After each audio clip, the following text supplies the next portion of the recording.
Welcome to Saas life style vlogs. എല്ലാവരും സുഖമായിട്ടിരിക്കുന്നോ? ഇപ്പം നോയമ്പൊക്കെയല്ലേ, ഇപ്പം നമുക്കൊരു വെജിറ്റേറിയൻ കറി ആക്കിയ ഹലോ. ഞാനിന്നിവിടെ ഉണ്ടാക്കാൻ പോകുന്നത് ഒരു പനീർ ബട്ടർ മസാലയാണേ. അപ്പോൾ പനീർ ബട്ടർ മസാല എങ്ങനെ ഉണ്ടാക്കുന്നതെന്ന് നോക്കിയാലോ. പനീർ ബട്ടർ മസാല ഉണ്ടാക്കാൻ ആവശ്യമായിട്ടുള്ള ഇൻഗ്രീഡിയൻസ്: 2 ചെറിയ സവാള, ഞാനിവിടെ അത്യാവശ്യം വലിപ്പത്തിൽ കട്ട് ചെയ്തതാണ്. പിന്നെ ടൊമാറ്റോ അത്യാവശ്യം വേണം പനീറിന്, 2 വലിയ ടൊമാറ്റോ. പിന്നെ പനീർ ഞാനിവിടെ 400 ഗ്രാം എടുത്തിട്ടുണ്ട്. മല്ലിയില അത് നിങ്ങളുടെ ആവശ്യത്തിന്.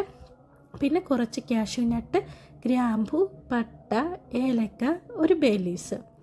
അതിനോടൊപ്പം തന്നെ നമുക്ക് ബട്ടറും ജിഞ്ചർ ഗാർലിക് പേസ്റ്റും വേണേ. ഞാൻ ആ കാഷ്യൂനട്ട് ഇവിടെ നല്ല ചൂടുവെള്ളത്തിൽ കുതിരാനിട്ടിട്ടുണ്ട്. അതിനുശേഷം ഞാൻ ഗ്യാസിൽ പാൻ വെച്ചിട്ട് അതിലോട്ടൊരു 2 ടേബിൾ സ്പൂൺ ബട്ടർ ഇട്ടിട്ട് അതൊന്ന് ചൂടായി വരുമ്പോൾ അതിനകത്തോട്ട് ഒരു 6 ഏലക്ക ഞാൻ ഇട്ടിട്ടുണ്ട്. അതിനോടൊപ്പം തന്നെ ഞാനൊരു 4 ഗ്രാമ്പും ആ പട്ട ചെറുതായിട്ട് പൊട്ടിച്ച് ഇടുന്നുണ്ട്. ഇത് നമുക്കൊന്ന് ചൂടാക്കി എടുക്കണം. ഇതൊന്ന് ചൂടായി വരുന്നതിന് ശേഷം നമുക്കതിനകത്തോട്ട് സവാള കട്ട് ചെയ്തത് ഇട്ട് കൊടുക്കാം. ഞാനിവിടെ സവാള അത്യാവശ്യം വലുപ്പത്തിനാണ് കട്ട് ചെയ്തെടുത്തത്. കാരണം ഇതെല്ലാം വരണ്ട് വരുമ്പം നമ്മൾ മിക്സിയിൽ ഇത് അടിച്ചെടുക്കുകയാണ് ചെയ്യുന്നത്. അതുകൊണ്ടാണ് ഞാൻ ഇത്രയും വലിപ്പത്തിൽ സവാള കട്ട് ചെയ്തത്. അത് ഇന്ന് വരണ്ട് വരുമ്പോൾ നമുക്കതിനകത്തോട്ട് 2 ടീസ്പൂണ് ജിഞ്ചർ ഗാർലിക് പേസ്റ്റ് ഇട്ട് കൊടുക്കാം. അതിട്ടൊന്ന് അതും ഇട്ട് വരണ്ട് വരുമ്പോൾ നമുക്ക് അതിലോട്ട് 2 തക്കാളി അരിഞ്ഞത് ചേർത്ത് കൊടുക്കാം.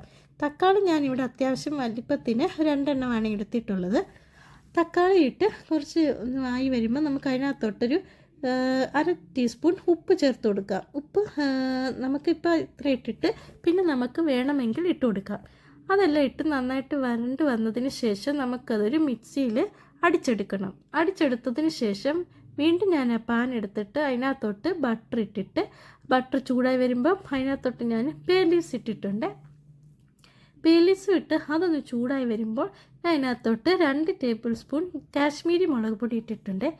കാശ്മീരി മുളക് പൊടി ഇട്ട് ഫ്രൈ ചെയ്യുമ്പോൾ നല്ലൊരു മണമാണ് വരുന്നത്. അതൊന്ന് നല്ല ഇതായിട്ട് വറുത്തെടുക്കണം, അതിൻ്റെ പച്ചമണം മാറുന്നിടം വരെ. അതിനുശേഷം നമ്മൾ അരച്ച് വെച്ചിരിക്കുന്ന ആ അരപ്പും അതിനോടൊപ്പം തന്നെ ഞാൻ 1 കപ്പ് വെള്ളവും കൂടി ഒഴിച്ച് ഒന്ന് മിക്സ് ചെയ്തെടുക്കുന്നുണ്ട്. ഇനിയും ഇതൊന്ന് തിളച്ച് വരണം. ഇത് തിളച്ചിങ്ങനെ വരുമ്പോൾ ഇതിനകത്തോട്ട് ഞാൻ ഒരു 1/2 ടീസ്പൂൺ ഗരം മസാലപ്പൊടി ഇട്ട് കൊടുക്കുന്നുണ്ട്. ഈ ഗരം മസാല ഞങ്ങളിവിടെ വീട്ടിൽ പൊടിച്ചതാണ്. അതിട്ട് ഒന്ന് നന്നായിട്ട് മിക്സ് ചെയ്തെടുക്കണേ. അത് മിക്സ് ചെയ്ത് കഴിഞ്ഞതിന് ശേഷം നമുക്ക് കുറച്ച് കസൂരി മേത്തി ആഡ് ചെയ്ത് കൊടുക്കാവേ.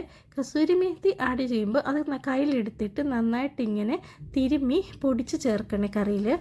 അതിനുശേഷം അത് നന്നായിട്ട് ഇളക്കി എടുക്കണം. അപ്പോൾ ഇങ്ങനെ കണ്ടില്ലേ കറി തിളച്ച് വരുന്നത്.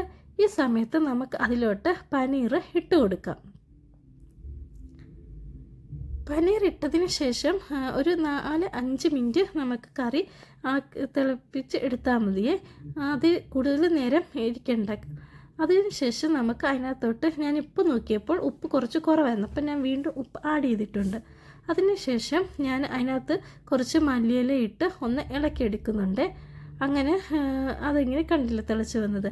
ഈ സമയത്ത് ഞാൻ കാഷ്യൂനട്ട് അരച്ച് എടുത്തത് ആഡ് ചെയ്ത് കൊടുക്കുന്നുണ്ട്. കാഷ്യൂനട്ടിന് പകരം നമുക്ക് വേണമെങ്കിൽ ക്രീമും ആഡ് ചെയ്യാവുന്നതാണ്.